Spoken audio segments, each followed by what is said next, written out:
Wah, sayang sekali ya. Sampah plastik seperti ini butuh waktu yang lama bahkan bertahun-tahun untuk bisa terurai.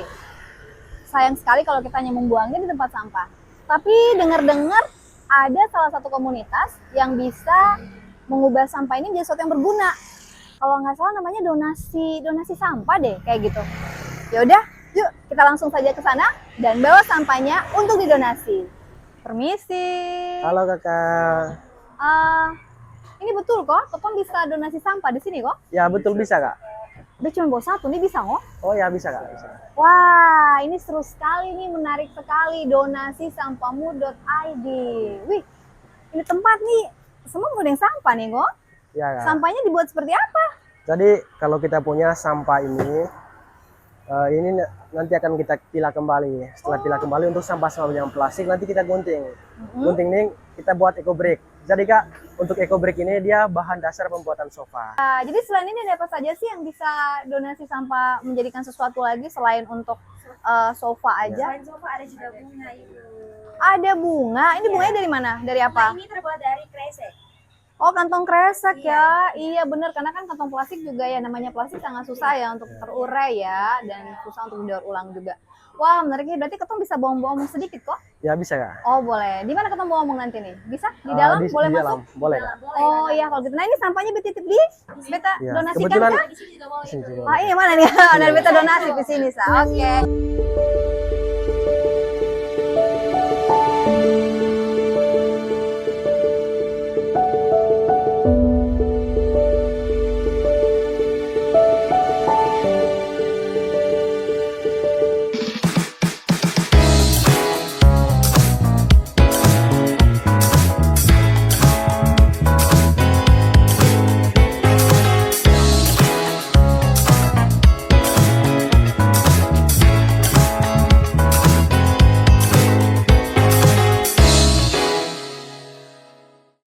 Hai, salam jumpa lagi kita di podcastku Beta Podcast, podcastnya Era di Kupang bersama dengan Beta Veronica. Tentunya pada kesempatan kali ini Ketua akan ngobrol-ngobrol tentang bagaimana kita bisa mendonasikan sampah, khususnya sampah plastik yang punya kegunaan bahkan bisa menjadi nilai yang luar biasa, bukan hanya dari segi uangnya saja ya, tapi juga bisa membuka lapangan pekerjaan bagi teman-teman kita yang masih muda nih. Apalagi ini saat ini saya berada di salah satu lokasi tempat komunitas atau base camp dari komunitas donasi sampah.id. Nah, penasaran ya? Tentunya topik kita untuk hari ini bicara tentang bagaimana dari nampak remeh menjadi berkah. Seperti apa kira-kira? Saya sudah bersama dengan dua narasumber di podcastku kali ini. Langsung saja saya perkenalkan narasumbernya.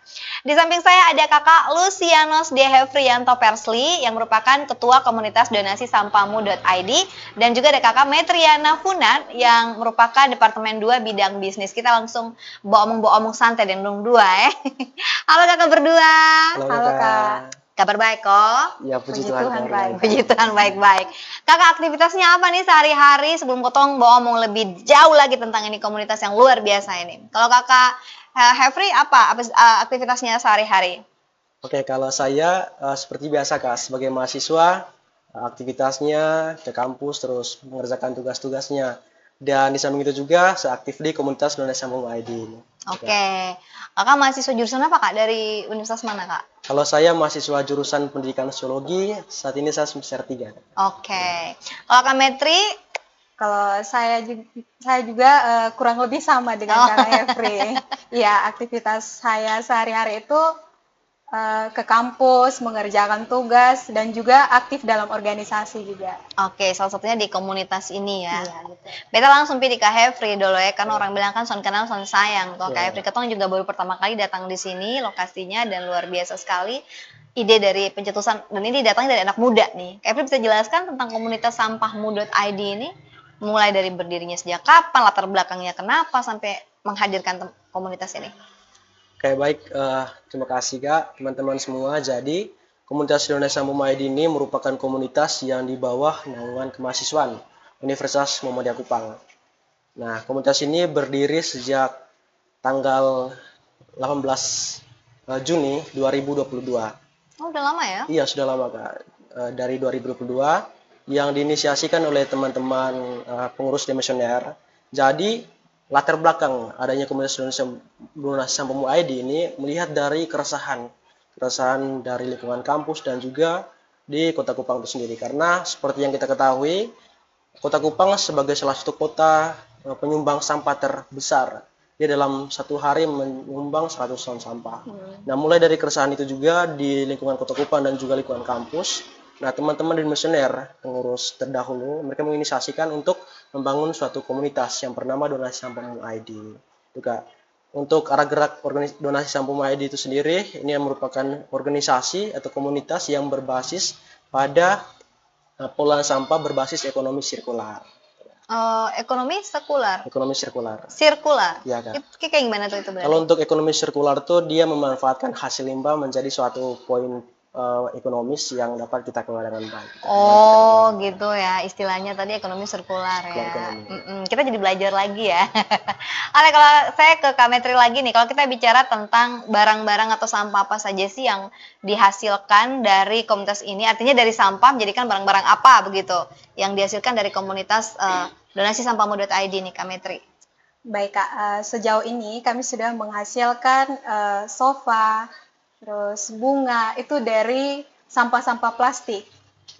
Ya, dan masih ada banyak Dari lagi. 2022 ini baru 2 produk itu saja, 2 produk barang itu yang selama ini dimanfaatkan sampah-sampahnya untuk tadi sofa dan bunga-bunga hias. Sejauh ini masih itu saja. Oh, Kak. masih itu saja. Iya, Kak. Nah, terkait dengan namanya donasi sampahmu ya, artinya kan orang datang dan mau mendonasi daripada kebanyakan sampah yang masuk ke sini apakah adalah sampah-sampah yang memang ditolak di orang bilang di tempat timbang sana baru sampai ke sini atau seperti apa Kak Hefri? Oke, jadi terkait dengan donasi sampah itu sendiri dia ada 2 Kak sekarang. Nah, dia bergerak di bidang bisnis juga, bank sampah dan juga ada bank sampah dan juga ada donasi. Nah, dikatakan donasi, kalau kita melihat sampah-sampah rumah tangga itu yang mempunyai nilai jual yang tinggi yang tidak diterima di TPA. Nah, di sini kita melakukan donasi, memberikan edukasi kepada masyarakat bahwasanya sampah-sampah yang tidak mempunyai nilai jual itu di TPA dengan harga yang sangat minim, itu kita anjurkan kepada masyarakat untuk menyalurkan sampahnya ke kita. Karena sampah-sampah yang disalurkan oleh masyarakat itu nanti akan kita kelola kembali. Nah, untuk setengahnya akan kita kelola kembali untuk menjadi suatu barang-barang seperti yang tadi Kak Metri sampaikan, membuat sofa dan juga bunga. Untuk sebagainya nanti akan kita jual ke Bank Sampah Induk. Kalau sekarang kita sudah menjalin mitra kerjasama dengan Bank Sampah Mutiara Timur. Nah, untuk Bank Sampah Mutiara Timur menjadi Bank Sampah Induk, sedangkan Bank Sampah Donasi Sampah MUID itu Bank Sampah unitnya, Kak. Nah, untuk margin pendapatan dari hasil penjualan sampah kita dan juga penjualan produk, itu nanti akan kita gunakan untuk donasi sosial. Karena sekarang kita sudah menjalin kerjasama dengan 4 mitra komunitas sosial, ada BPJS Pasien Cuci Darah, ada juga untuk beasiswa anak pemulung, terus untuk pembangunan pondok literasi dan juga penanaman terumbu karang. Jadi uang-uang yang kita hasilkan dari penjualan sampah tadi dengan penjualan produk akan kita distribusikan untuk kegiatan sosial. Jadi dari masyarakat juga yang sudah memberikan sampah-sampahnya melalui penyaluran donasi itu pelan-pelan sudah menumbuhkan kesadaran masyarakat dan juga secara sederhana dari masyarakat juga sudah membantu sama dengan masyarakat yang membutuhkan. Jadi seperti itu, Kak. Wah, menarik nih ya. Dari 2020 udah dilakukan ya seperti ini ya. Dan kalau boleh tahu dari hasil penjualan ini sendiri untuk teman-teman apa nggak ada gitu. Jadi mereka pada suka rela semua nih teman-teman komunitas donasi sampahmu.id nih. Iya nggak? Ya, jadi kalau pada dasarnya komunitas ini kan dia berbasis relawan tuh, Kak. Oh, Ya, oke. relawan donasi sampah MUID. Kalau berbicara relawan itu kerja-kerja konkret yang kita lakukan itu berdasarkan inisiatif dan juga mungkin ikhlas dan hati nurani juga, Kak. Tidak membutuhkan imbalan gitu. Itu kalau kerja-kerja relawan. Tapi untuk pendapat yang ada itu nanti setengahnya untuk distribusi terkait dengan operasional organisasi. Oh, operasional organisasi ya. Operasional ini kan pasti banyak hal dong, ya kan gitu. Oke, saya ke Kak Metri. Kalau Kak Metri Departemen 2 ini bidang apa sih, Kak? Bidang bisnis, Kak. Jadi gimana dong perannya Kak Metri di sini seperti apa nih? Ini, Bantu jualan, bantu marketingnya, apa gimana kan bisnis nih? Iya, bantu marketingnya. Seperti apa nih Kak marketingnya? Jadi kami yang pertama kami mencari nasabah. Setelah mencari nasabah, kami akan memberikan nomor telepon kami. Nah, jadi nomor telepon kami itu setelah diberikan kepada nasabah itu, mereka setelah kumpulkan sampahnya, nah sampahnya itu dikumpul setelah dipilah. Nah, dipilah antara sampah organik dan juga anorganik. Jadi yang kami beli itu merupakan sampah anorganik. Nah, setelah mereka mengumpulkan sampahnya, mereka kontak kami. Nah, setelah kami dikontak, bidang penjemputan akan menjemput sampah tersebut. Nah, setelah dijemput ke sini, lalu bidang pilah akan memilah sampah tersebut. Setelah dipilah, maka akan disalurkan atau dikelola. Nah, sampah tersebut dikelola atau disalurkan. Nah, setelah dipilahkan, itu dapat yang mau dijual, itu bisa dijual kepada pihak-pihak yang membeli sampah, pihak-pihak besar yang membeli sampah. Nah, itu kami yang akan melakukan komunikasi dengan pihak tersebut. Nah, itu saja. Oke. Berarti tadi katanya mencari nasabah, tapi dibayar juga ya kalau mereka ngasih kita sampah? Siap, Kak, dibayar. Oh, kayak gitu ya, Kak Iya. Afri. Itu karena dia ada dua sistem seperti yang tadi saya jelaskan, Kak. Ada sistem donasi dan juga bank sampah. Dia masuk ke bank sampah dong? Iya, masuk ke bank masuk sampah. Untuk yang- nasabah-nasabah yang ingin menjual sampahnya ke kita juga layani, Kak, dengan membayar sampah-sampah yang ada.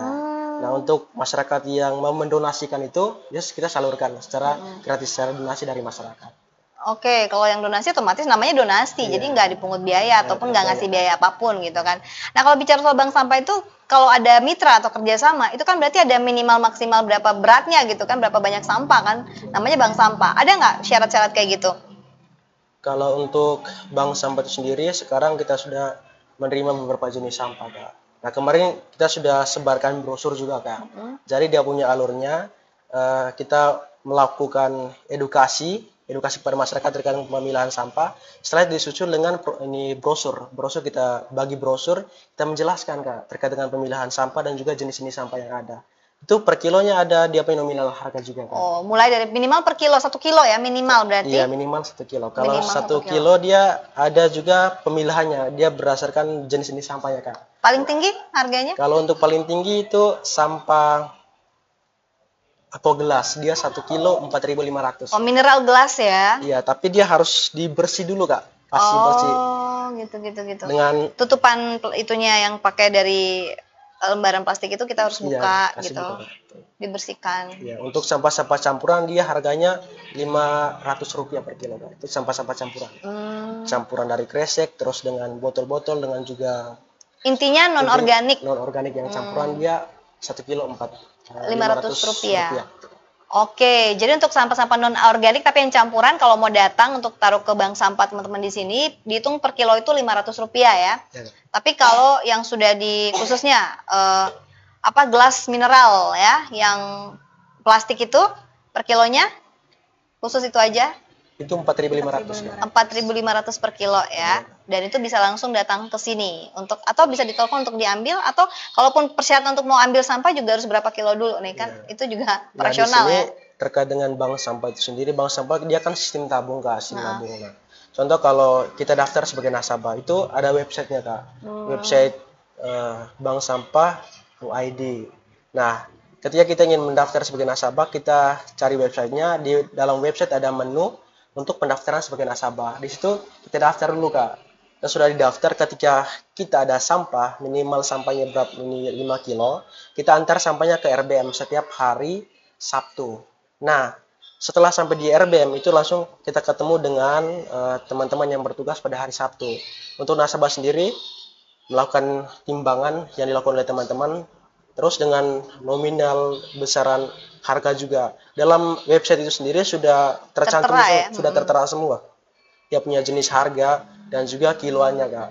Nah, semisal dari hasil timbangan itu 3 kilo, berarti dia punya di website kita langsung pilih menu 3 kilo. Untuk jenis sampahnya, semisal sampah tadi itu dia sampah aku gelas, berarti harganya sudah berapa tuh Kak? Kali 4.500 seperti itu kan. Nah, untuk By aplikasi by system dia ya Pak, untuk website. untuk websitenya ya. Dan orang pun datang pasti semua masukin ke aplikasi dong kan, Iya, masukin ke data ya. betul. Websitenya di mana? Untuk websitenya ada, kita tinggal searching saja di Google Kak. Di Website Google ya apa? ini Kita Donasi searchingnya. Sampamu ID. Oke, jadi buat yang mau menjadi nasabah bisa langsung aja download di donasisampamu.id yang ada di website ya. Oke, tapi zaman sekarang ya Kak Hefri ya, Kak Hefri dan juga Kak Metri, memangnya apakah masih banyak orang gitu yang kumpul sampah seperti pemulung gitu, dan apakah mereka juga bisa kirim ke bak sampah kayak gitu? Apakah ada ketemu juga kayak gitu pemulung-pemulung yang datang juga ke sini untuk mau masukin sampah mereka ke bak sampah dengan dibayar gitu? Sejauh ini ada Kak, tapi Ada yang Metri? tidak sebanyak itu sih Kak. Lebih banyak dari? Dari mahasiswa Kak. Oh, karena kalian kan ini ya, universitas ya, Universitas. punyanya kampus juga ya. Jadi lebih banyak mengimbau mahasiswa ya untuk Iya, ngumpulin di sini ya. Oh, lagian kalau pemulung mungkin karena belum ketahui juga kali ya. Kalau tahu mungkin yang deket-deket sini bakal ke sini juga gitu Betul, ya. Kak. Emang untuk price dan harganya ada bedanya dengan tempat yang biasa mereka sumber apa tempat, kan ini kan kalian kayak tempat penampungan sampah gitu kan gitu ya. Sama kayak beberapa tempat lain nggak yang biasa mereka kunjungi dari sisi harga? Pernah sempat survei nggak? Kalau untuk si harga itu kita langsung dari Bangsa Mutiara Timur Kak. Nah, jadi mungkin dia selisih harganya tidak terlalu jauh juga sih Kak. Itu selisih harganya Rp200, Rp500, tidak terlalu. Intinya tetap kasih keuntungan juga buat orang Iya. yang ngumpulin sampah ya kan gitu kan. Oh, pemulung jarang ya. Iya. Ada tapi jarang, lebih banyak anak-anak mahasiswa ya. Iya. Ya buat mereka bayar buat beli mie boleh lah untuk Untuk makan. pulsa juga bisa Sama Kak. anak kos Kak. Oh, untuk bayar kos juga, kenapa tidak ya? Pulsa Iya. listrik bisa. Ide yang menarik ya, ini sebenarnya ide yang menarik. Kalau setiap kampus juga bikin kayak gini, bukan hanya kampusnya aja yang bersih ya, tapi juga lingkungan sekitar bersih ya, kan kayak gitu ya sebenarnya tujuannya. Oke, kalau kita bicara soal tantangan ya yang dihadapi begitu untuk bisa menggerakkan masyarakat, ini kan mahasiswa nih kebanyakan, untuk bisa menggerakkan masyarakat supaya sadar dan peduli tentang sampah ini yang dihadapi oleh teman-teman di donasi sampamu.id ini seperti apa? Mungkin Kak Hafri dulu, Kak Kalau Hefri dulu. untuk tantangannya itu tentunya ada tantangannya Kak. Hmm. Nah, kalau akhir-akhir ini 1 minggu kebelakang ini kita aktif melakukan sosialisasi ke masyarakat juga. Kemarin ada 3 kelurahan yang kita sosialisasi dari Kelurahan Kayu Putih, Kelurahan Fatuleu, dan juga Kelurahan Liliba. Mungkin untuk hari Senin di Kelurahan Liliba. Nah, untuk sosialisasi itu kita sosialisasi dan ulang sampah. Nah, tentunya dalam sosialisasi itu ada dinamika juga Kak. Nah, ada dinamika terkait dengan mungkin keaktifan juga serta tanggapan dari masyarakat itu sendiri. Tapi kebanyakan dari masyarakat itu mereka sangat welcome Kak. Welcome dan juga mau belajar bersama untuk melakukan daur ulang sampah. Artinya ada edukasi juga yang Ya, diberikan ya edukasi juga. kepada masyarakat. Kalau Kak Metri, tantangan dari sisi bisnisnya ini seperti apa Kak? Oh ya, kalau tantangan dari sisi bisnis, banyak masyarakat, kami sudah melakukan edukasi, sosialisasi atau edukasi, tapi banyak masyarakat yang belum tahu apakah sampah ini bernilai atau tidak. Mereka belum sadar gitu. Walaupun kami sudah melakukan edukasi, tapi kesadaran mereka itu belum ada. Udahlah, siapa mau pilih, nah pilih tuh gitu tuh. Iya, betul, Nah, Kak. yang butuh, nah busong pilih itu kan gitu, karena kan rata-rata kan masyarakat. Ya, kalau kita lihat dari sisi ekonomi ya, itu kan kalau yang untuk menengah ke atas kan udah nggak butuh lagi untuk ngapain ngumpulin sampah. Yang ada mereka buang sampah daripada ngumpulin sampah, iya nggak sih? Nah, Kemarin juga gimana? kita ada sempat melakukan edukasi tuh Kak, sambil pembagian brosur. Nah, di setiap kios-kios tuh kan tentunya banyak sampah-sampah yang terkumpul. Kemarin sempat kita melakukan edukasi juga. Nah, pembagian brosur, saya tanya nih, ini Mak, untuk sampah-sampahnya mungkin nanti bisa dijual atau disalurkan kepada kami. Dari responnya, nanti teman-teman ambil saja sampah-sampahnya di depan, ambil saja. Responnya seperti itu. Kayak gitu kan, kayak be omong tuh langsung butuh juga. Memang sosialisasi yang diberikan tuh tentang apa saja gitu. Apa saja sih sosial yang diberikan kepada masyarakat tuh apa saja sih? Dari donasi sampamu.id. Edukasinya Oke. seperti apa sih materi-materi? Untuk sosialisasi, kebetulan di sini juga dia lengkap juga. Ada bidang bisnis, ada juga bidang sosialisasi. Nah, untuk bidang sosialisasi itu dia melakukan edukasi dan sosialisasi tidak hanya di masyarakat, tapi di sekolah-sekolah juga. Sekolah apa nih? Iya, Sekolah apa? dari SLB, SMP, dan juga SD kan. Oh, Kita melakukan sosialisasi dan juga SMA itu. Melakukan sosialisasi terkait dengan dampak sampah itu sendiri, terus faktor dari pembakaran sampah terhadap lingkungan, terhadap iklim juga. Itu yang kita lakukan sosialisasi. Setelah kita melakukan sosialisasi terkait itu, kita juga memberikan sosialisasi terkait dengan bank sampah.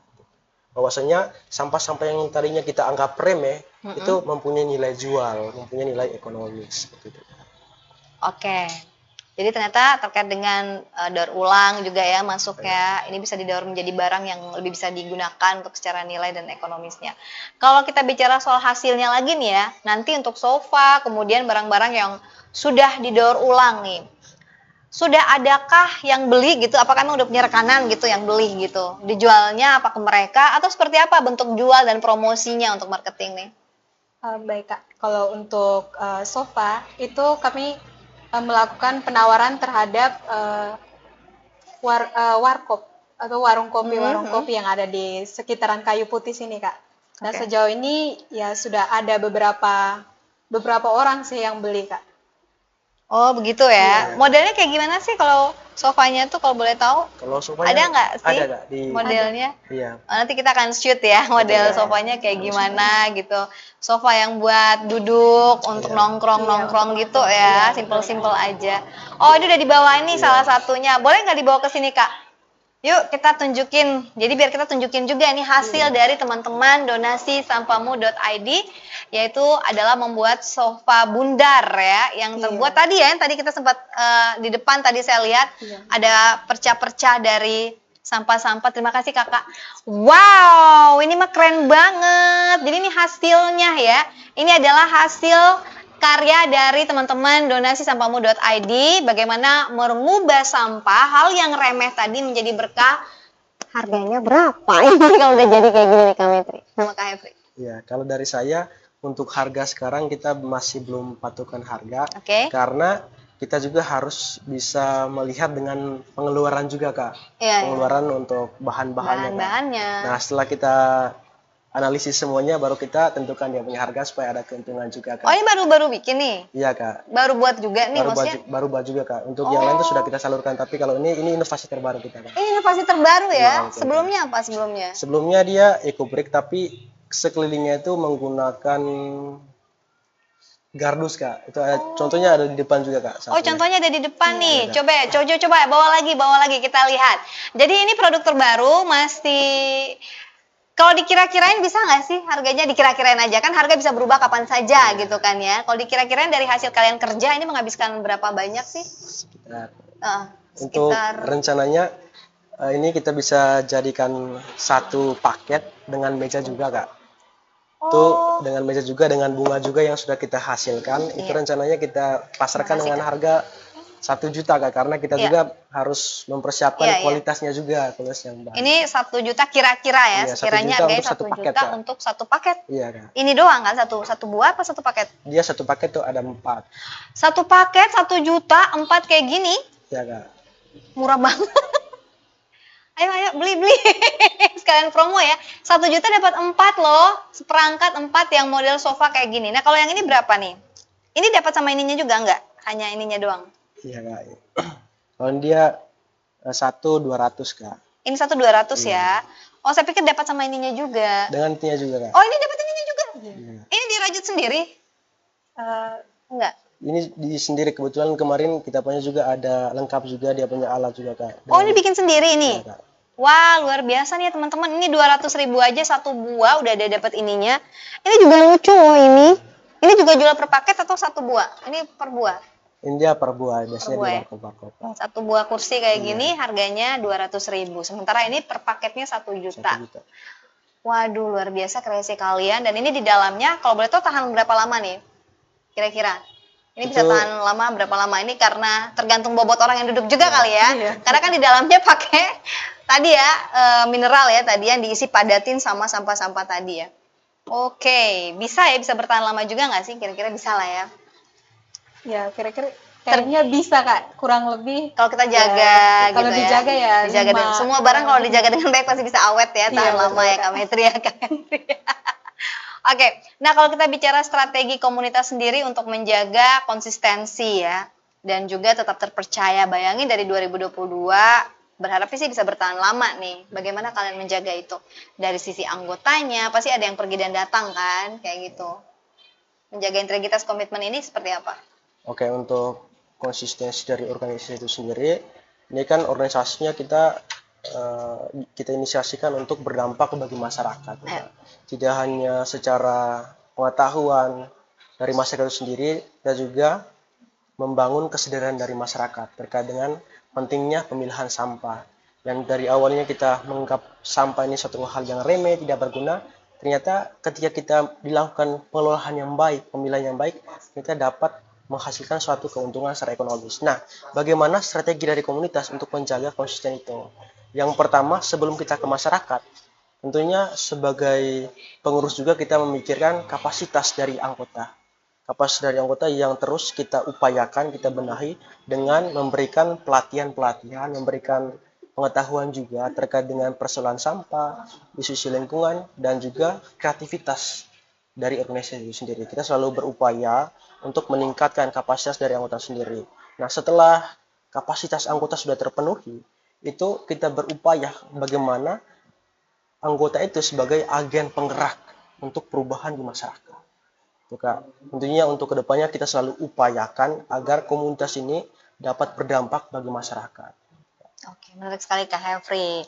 Kita sudah sampai di penghujung dari podcastnya ya. Jadi masing-masing kita kasih waktu untuk boleh memberikan harapan-harapannya ya, atau kata hari ininya untuk podcast kita terkait dengan topiknya. Mungkin Kak Metri terlebih dahulu, baru itu dengan Kak Hefri ya. Silakan Kak Metri. Oke, baik. Dari saya, untuk saudara semua, masyarakat di luar sana, satu hal kecil yang kita lihat sederhana seperti sampah, itu ternyata bisa menjadi sesuatu yang sangat-sangat bermanfaat, baik bagi diri kita sendiri maupun bagi orang lain. Nah, sampah itu jangan dipandang sebagai limbah saja, tetapi sampah itu bisa bermanfaat bagi orang lain dengan cara setelah dijual kita bisa menyalurkannya kepada semua pihak yang membutuhkan. Oke, terima kasih Kak Metri. Kak Hefri silakan. Oke, untuk dari saya, kata-kata hari ini mungkin ya Kak. Ya. Ya, kata-kata hari ini, marilah kita merawat lingkungan kita dengan memanfaatkan hasil limbah yang ada. Sampah-sampah yang ada kita pilah, kita salurkan kepada teman-teman yang membutuhkan. Nah, untuk itu juga sampah-sampah yang ada ini dapat kita manfaatkan untuk keberlangsungan kehidupan kita. Sampah-sampah ini ketika kita kelola dengan baik, dengan pemilahan yang baik, dapat kita jual ke bank sampah terdekat untuk mendapatkan keuntungan ekonomis. Baik. Sekali lagi terima kasih buat Kakak Hefri dan juga Kakak Metri yang sudah berbagi ilmu, berbagi cerita motivasi yang sangat luar biasa. Bagaimana bisa mengubah hal yang remeh tadi menjadi sesuatu yang membawa berkah dan sesuatu yang luar biasa bermanfaat bagi masyarakat banyak. Dan ada 2 contoh di sini hasilnya, bahkan bunga ya. Tadi juga saya harus perlihatkan bentuk bunganya juga ya. Nanti kita akan videokan aja buat kita masukkan dalam podcast ini pastinya. Dan tetaplah berpikir positif, menjadi anak muda yang luar biasa dan berdampak bagi banyak orang. Di sini saja, sampai di sini dulu podcast kita. Sampai bertemu lagi di podcastku, podcastnya dari Kupang, pada episode-episode berikutnya yang tidak kalah memberikan motivasi dan inspirasi bagi kita semua. Bye-bye.